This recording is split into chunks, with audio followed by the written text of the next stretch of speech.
Shalom, shalom Tanzania, shalom dunia nzima. Nabii ajaye.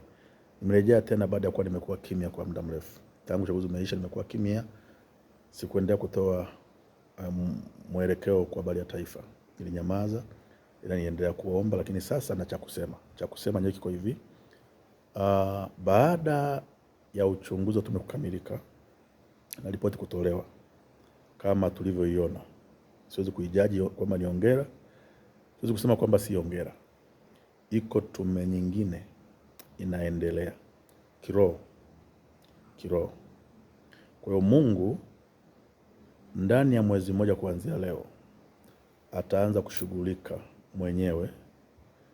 Kuna matukio yataendelea kwenye nchi yatakuwa yashtua watu. Imekuwaje? Ni Mungu atakuwa anashughulika kubalance mambo yaliyoharibika. Kumbuka hapa naongea kwa hekima sana, ila watu wa rohoni watanielewa. Mungu mwenyewe anaingia kazini, analeta tume yake ili itende haki na kila mtu apate sawasawa na haki yake. Atawafariji wote na atawasaidia wote. Kwa hiyo kuna mambo yataanza kutoka kwenye nchi baada ya mwezi mmoja kuanzia leo.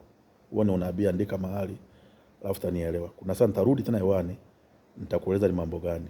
Ila kwa sasa basi natoa ushauri kwa wenye mamlaka. Tume imependekeza kwamba ziundwe tume nyingine kama 3 au 4 hivi. Tume ya katiba, tume ya maridhiano, tume ya uchunguzi wa upelelezi na nini. Mimi nataka niseme hivi.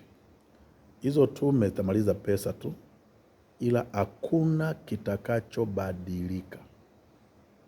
Hakuna kitakachobadilika. Kumbuka picha ya uchaguzi niwaambia wale waandamanaji kama msiandamane, maana hata mkiandamana hakuna kitakachobadilika. Na waliandamana mwisho wakafa wengi sana. Na sasa nasema tena, hizo tume zote hata mkiziunda hakuna kitakachobadilika, ila la kufanya. Ili hapa ni ushauri sasa. Fanyieni kazi kero za watu. Wanadai nini?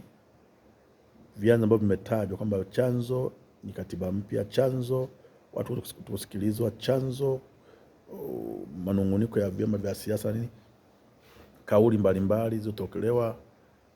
Sasa shughulikana vile vyanzo. Kama kuna kitu tunalalamikia, kirekebishe.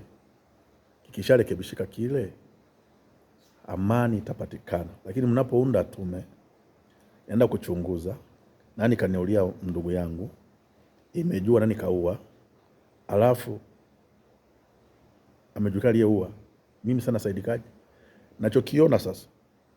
Nachokiona mtakapounda hiyo tume, sio upelelezi, nachokiona na nawatahadharisha wenye mamlaka, mnaenda kuwasha moto upya. Kwa sababu kuna watu walikamatwa hapo nyuma kwamba wamehusika kwenye maandamano na mauaji na mwizi na kadhalika, wakawekwa ndani.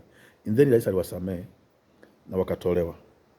Mnapoanza upelelezi upya, mtaanza kuwagundua watu ama ndio au sio, na mtaanza kuwazombea ndani. Ndio mami siungi mkono hiyo tume nyingine. Sasa itaenda kuumiza watu ambao wameshapooza majeraha yao, ambao rais alishawasamehe. Kwa nini cha kushauri mimi, wekeni nguvu kubwa kuzifanyia kero za watu, kuzitolea majibu.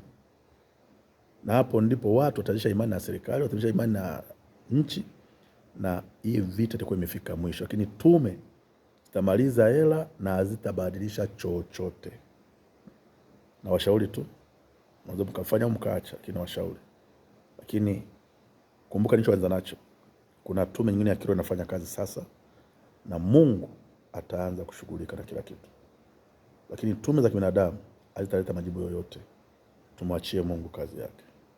Mungu awabariki, Mungu abariki Tanzania, awatakieni amani. Amen.